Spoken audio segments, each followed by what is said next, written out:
Welcome back to the Rich, Hot, and Free Entrepreneur here on Northwest Digital News, the Business Forum show. We have Carolan Deacon on, Kevin Hunter here at the broadcast desk, and we're going to talk about all the different things. Well, we won't have a chance to cover all the different things, but the different things that people are doing, business people in particular, are doing to hold themselves back. Carolan, where would you like to start?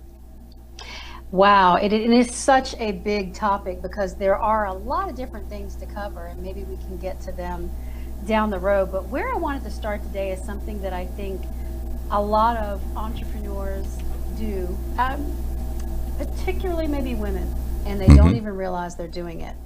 And that's falling into the trap of, I know I can do this, so I should do this, and letting that to-do list extend on into this mammoth, ongoing, never-ending thing. And I'm not talking about small menial tasks. I'm talking about mega goals. I want to be I want to hit a certain biz income goal this year. And I also want to launch my kid into a new acting career. And I also want to, start a community theater in my town. I mean, all those at the same time are loaded goals. They're heavy, they're big, not heavy in a bad way, but and I think that we treat it like a buffet, like as women will do a little bit of this, I'll work on this, then I'll go over here and work on that. And it doesn't work. I'm not saying you can't reach one or maybe all of those goals eventually, but definitely it's going to take you a heck of a lot longer. And it's going to suck a lot of your energy and joy out of life along the meantime. It's like staying in burnt out mode and wondering what's wrong. Well, we were talking about this a little bit before the show, and if all you have is $20 worth of time, you can't have $200 worth of goals. It makes it pretty impossible to get anything done. And then, right. The thing is when you're doing when you decide, well, I'll just divide my time up amongst those, and you're giving a half effort on all the different things that you said you wanted to do instead of focusing yourself. You're actually cheating every single goal that you're supposedly working on. Nothing's getting done properly. Absolutely. And I have done it. I have done it myself, to where when you say, okay, I'm going to do this, and I'll just divide my week up happily and easily. But when these are important goals, then you need to sit down and choose one to start with. What's most important and can be done within a reasonable amount of time, starting right this minute, and put the other one aside. It doesn't mean that you can't pick it back up, but go ahead and master one, or achieve one, or overcome obstacle one, then move on to the next one. And I think I know it holds a lot of people up, especially those of us with businesses that are primarily online and not brick and mortar. I think brick and mortar businesses tend to be more obviously consuming. But I think there's this misperception that if it's online, then it's easy and effortless, and I can just put it out there and do a little bit of this and do a little bit of that. But you really need to be streamlined to be successful. You need to be specific to be successful, and you got to give it your all to that one thing, and just keep telling yourself, this is who I am, this is what I'm doing, and I'm going to do it. Well, let's give our viewers let's give our viewers some ideas on how they can pare that down, because what they're definitely going to have to do in order to get those big things done in life, they're going to have to prioritize. Definitely going to have to prioritize. Well, I can share what I do with some of my clients, and that is, oftentimes we will, if they've got a major goal, like I want to phase out of the job and start my own online coaching business around whatever it could be, whatever it may be. And that has to be their main goal. However, they've also got all these little sprouted ideas that keep coming up. And I think we talked about this last time. The way I do it is I look for what is going to bring you the biggest amount of income in the shortest amount of time. Because in my experience, most of the time, that is going to be your best bet, because it takes money to live. We live in a world of commerce. So I think if you're sitting on, if you've got a supportive spouse, or you're sitting on a trust fund, you can let that ride out and maybe have a lofty goal of publishing your first novel. And then you don't have to worry about the resources. Most of us, we got to pay the bills. So that's how I do it. And I don't, you know, that may not sit well with everybody, but I'm very good at looking at what I think is going to bring you a bigger amount of money in a shorter amount of time. You send me a full list of objects or options, and I think anybody can do that. They can sit down and say, okay, realistically speaking, how much money could I make with this? Do a little research. That's what I do. That's not going to work for everybody, but I can be financially motivated in that way. And I don't think there's anything wrong with that. You know, the interesting thing that I find is many business people, many potential entrepreneurs are actually already working in the field, you know, as an employee for somebody else in the area in which they're interested in starting their own business. And I actually recently had a conversation with somebody who was in that exact situation. And my question to this individual was, based on your income that you have, because he was wondering, you know, what do I do as far as clients and all that sort of thing, you know, with the business, you know, that he was looking at putting together. And I was like, how many people do you have relationships with already in the field that you're in? And he goes, actually, a really big chunk of the clients I work with right now would follow me wherever I go.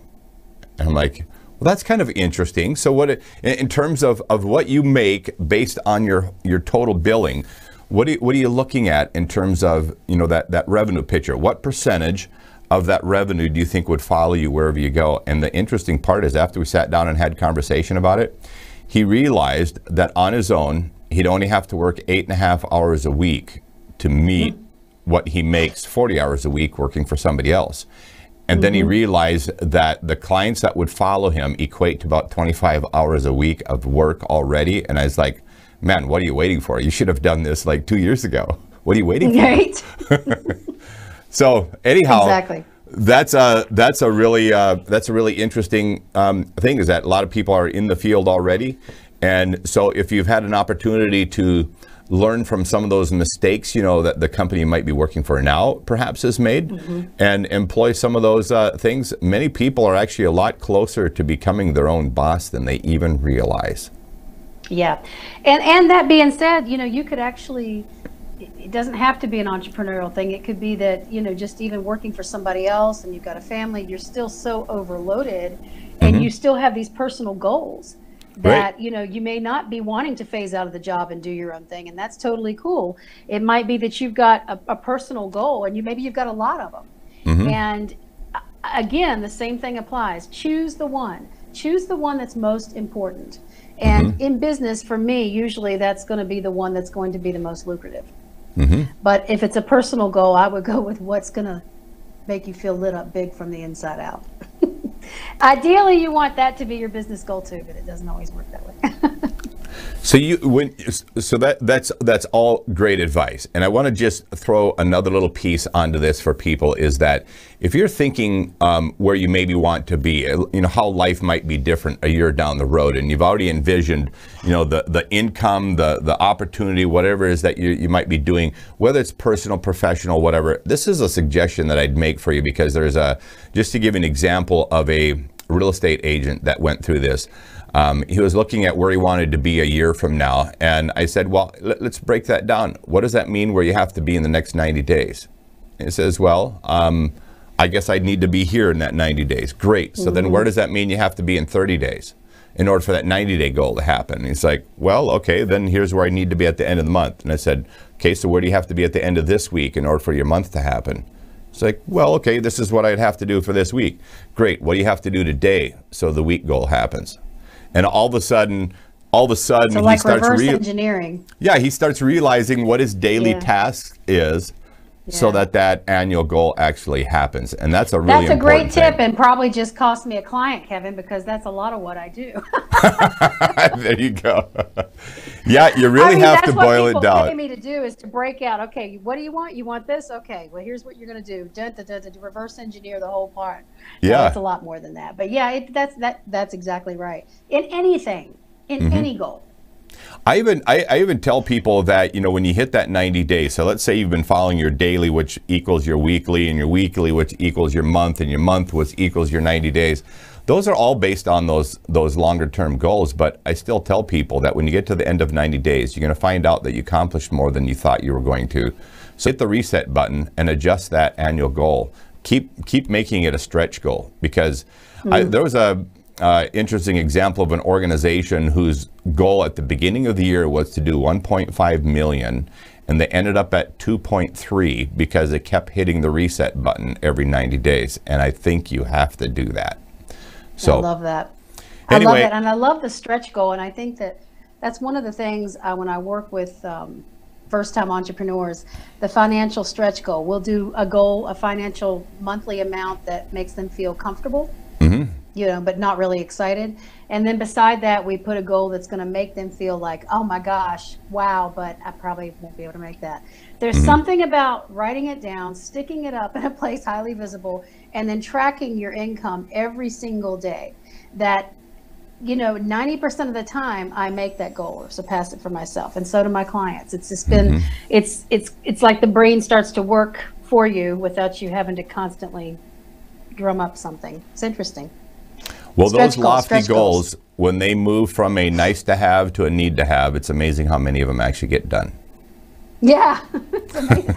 I remember one gal who was talking with me, and she had been a school teacher and her husband was a youth minister, and he got very sick. They needed medicine. They had 2 small children. And she said, Carolan, you'd be surprised at what you're capable of when you have no choice. And because it was either do something dramatic or he would have died. And now they make probably $150,000 to $200,000 a month. That's fantastic. So, yeah, I mean, it's anything's possible. Well, for our viewers out there, it's time to light a fire under your goals. If you have additional questions for Carolan, you can find her at carolandeacon.com. Go to /Rich Hot Free Biz Academy and find out how you can get your goals and objectives in life. Put some meaning into them, put some muscle into them, and get things rolling. Thanks, Carolan, for joining us here on the Rich Hot Free Entrepreneur on the Business Forum show here with Northwest Digital News. I'm Kevin Hunter with Carolan Deacon. Thanks for joining us. Thank you. This concludes today's live programming on Northwest Digital News. Thanks for joining us for this special broadcast. Heard around the world in more than 70 countries on YouTube, Instagram, Patreon, Facebook, and Twitch TV.